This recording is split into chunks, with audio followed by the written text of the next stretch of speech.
Olá, irmãos. Vamos iniciar o estudo da Epístola de Paulo a Tito, capítulo 1.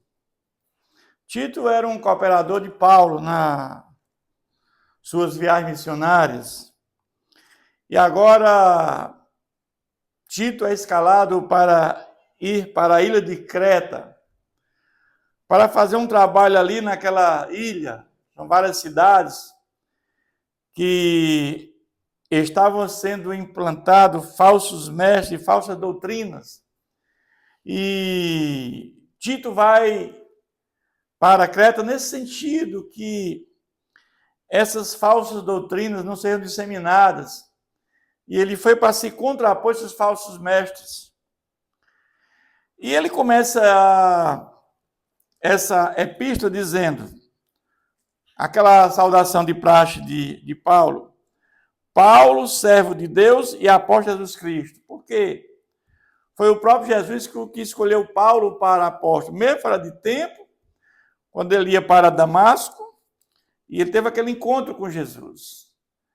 E a partir dali a sua vida mudou, e ele é convocado por Jesus para levar a mensagem salvífica de Jesus para reis, para gentios e para judeus. E ele passa agora de perseguidor a ser perseguido. Jesus diz que importa agora sofrer pelo meu nome. Ele sofreu muito pelo nome de Jesus. Mas ele diz, para promover a fé, que é dos eleitos de Deus, o pleno conhecimento da verdade, segundo a piedade. Quem são os eleitos de Deus?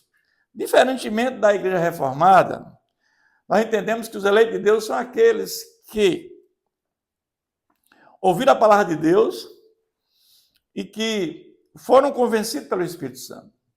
Aqueles que nasceram de novo e foram justificados pela fé em Jesus e perseveraram na fé até o final das suas vidas, foram selados pelo Espírito Santo e fazem parte da família de Deus. E antes da fundação do mundo, pela sua presciência, Deus já sabia. Esses que iam passar por esse processo de santificação, por esses atos de Deus Pai, e ele escreveu o nome no livro da vida. Esses são os eleitos de Deus, que não pode mentir, prometeu antes dos tempos eternos, ou seja, antes da fundação do mundo. Deus já sabia aqueles que iam ser justificados, regenerados, e que iam ser santificados no processo de santificação e ia perseverar até o fim das suas vidas. E antes que ele criasse o mundo, ele já escreveu o nome no livro da vida. É muito poder do nosso Deus, soberania de Deus. E em tempos devidos manifestou a sua palavra, mediante a pregação, que me foi confiada por mandado de Deus, nosso Salvador. Em tempos devidos, ou seja, no tempo de Deus, tudo acontece segundo o tempo de Deus. Com Paulo foi assim, foi no tempo de Deus, com nós também é assim. Deus é atemporal, nós é que somos temporais. Deus é muito maior do que tudo que ele criou, ele é muito maior do que tudo que ele criou. Tito, verdadeiro filho, segundo a fé comum, ele é verdadeiro filho por quê? Porque nasceu, nasceu da pregação de Paulo, nasceu do evangelho da pregação de Paulo. E a fé comum, a fé é a mesma, a fé em Jesus Cristo. Graça e paz da parte de Deus Pai, de que Jesus é nosso Salvador. Mas como ele vai agora para Creta, que tem várias cidades, é importante que ele agora distribua essa tarefa entre presbíteros, que na realidade é a mesma coisa é como se fossem pastores, para a multiplicação do evangelho, para se contrapor às falsas doutrinas e aos falsos mestres. E ele vai agora dizer a esse jovem pastor de Creta, Tito, os deveres e qualificações desses ministros, o que é que eles devem ter para serem qualificados para essa obra. E ele começa, por esta causa te deixei em Creta, para que pusesse em ordem as coisas restantes. Ou seja, Paulo, na sua primeira viagem, ele passa por Creta muito rapidamente. Mas o fato é que ali estava precisando de um trabalho de evangelização, um trabalho doutrinário para se contrapor também àquelas falsas doutrinas que estavam acontecendo ali. Bem como em cada cidade, constituísse presbíteros conforme te prescrevi. E aí ele vai agora dizer como é que esses presbíteros eles devem atender os requisitos. Quais requisitos?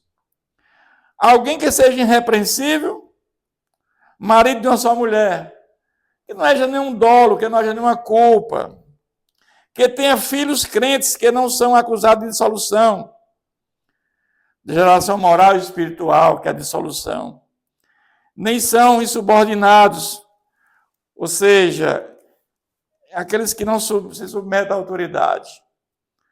Mas o fato é que não tenha filhos crentes que não são acusados de dissolução.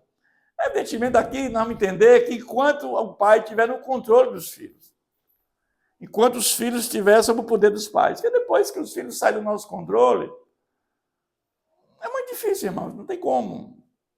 Mas é a responsabilidade do pai, enquanto estiver sob sua responsabilidade, que eles tenham esse controle sobre os filhos.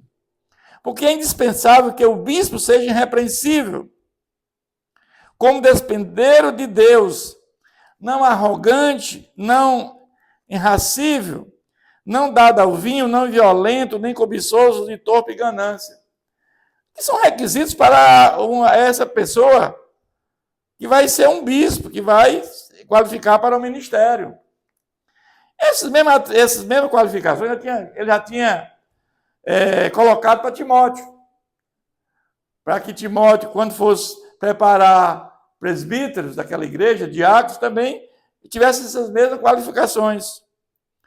Antes, hospitaleiro, amigo do bem, sóbrio, justo, piedoso, que tem um domínio de si. E aqui é o mais difícil, é o domínio próprio, o domínio de si, porque diante do mundo decaído pelo pecado, como é difícil você ter esse domínio próprio, que é um fruto do Espírito Santo. Mas o fato é que o nosso trabalho tem que trabalhar nesse sentido, nessa linha, para que possamos alcançar o fruto do Espírito Santo na nossa vida. Apegado à palavra fiel, é segundo a doutrina, de modo que tenha poder tanto para exortar pelo reto ensino, como para convencer os que o contradizem. E aqui é interessante, é o conhecimento verdadeiro da palavra, para exortar e para convencer os que se contradizem. Porque eles vão enfrentar pessoas que estão pregando um evangelho diferente daquele que Paulo pregou, o evangelho de Cristo. Ou seja, eram falsos mestres e falsas doutrinas. Eles iam enfrentar esse tipo de gente.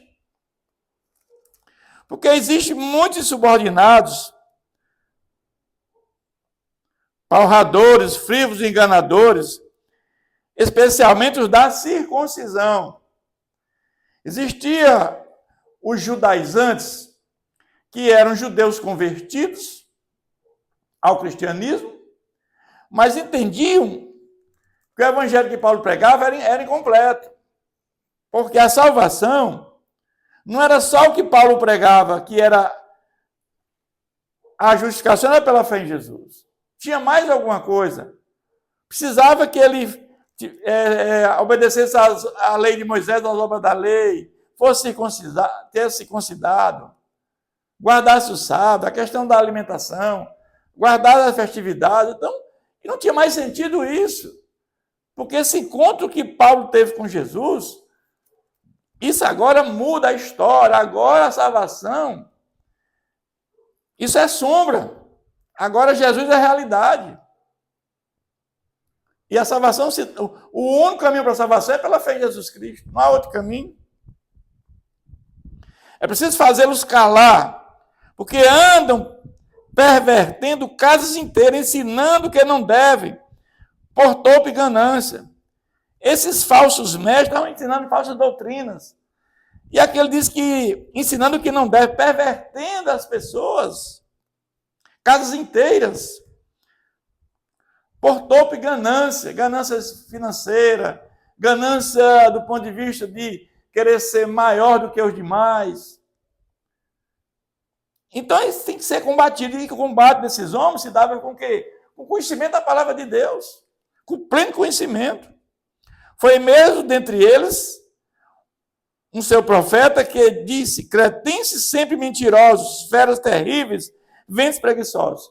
E aqui Paulo ressalta que dentre os cretenses, um filósofo, disse que eles eram terríveis e mentirosos. Porque sabemos que lá em Creta tinha aquele deus Zeus que disse que era um homem, que ele nasceu, morreu, e depois que ele morreu se tornou um deus. Então aqui nós vamos ver que era uma cidade, tinha cidades complicadas, porque adoravam deus pagãos. E um próprio filósofo, Paulo aqui comenta, que ele sempre diz que eram mentirosos, feras terríveis, ventos preguiçosos. Tal testemunho é exato, portanto, repreende-o severamente, para que sejam sadios na fé. Ou seja, repreendam essas pessoas que pensam diferente do Evangelho de Cristo e busquem exortá-lo, busquem que eles entendam o caminho da salvação através de Jesus Cristo. Pregue o Evangelho de Cristo para que o Espírito Santo venha os convencer do pecado. Essa é a ideia. Não se ocupe com fábulas judaicas, nem com mandamentos de homens desviados da verdade. Então, não se preocupe com isso, né? Com a questão desviada da verdade, com aqueles mandamentos. Todas as coisas são puras para os puros. Porque a pessoa pura, ele tem a mente construída, né, segundo o Evangelho de Cristo. Ele vai entender que quando você tem o Espírito Santo dentro de você, você tem uma cabeça construída de forma saudável.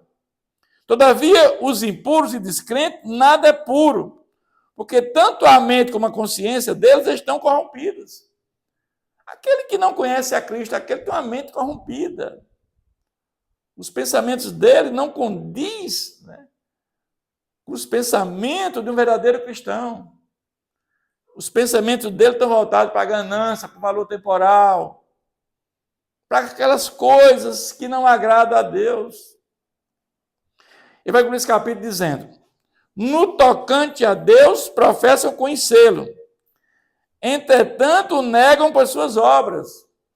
Eles falam que conhecem a Deus, mas na realidade aqueles que eles praticam está totalmente em dissonância com a palavra de Deus. E é por isso que são abomináveis, desobedientes e reprovados para toda boa obra. Então, eles asseguram que conhecem a Deus, mas o que vai dizer o nosso conhecimento de Deus, o que vai dizer que nós colocamos a fé em Jesus Cristo, é a nossa prática de vida. É o nosso comportamento, a nossa maneira de agir, a maneira como nós nos deparamos diante das adversidades, diante das dificuldades, como é o nosso agir diante de tudo isso. É isso que nos faz dizer que somos pessoas convertidas. A nossa maior motivação do convertido é ter o foco em Cristo. Essa é a maior razão, né, de um convertido. Que Deus nos abençoe sempre.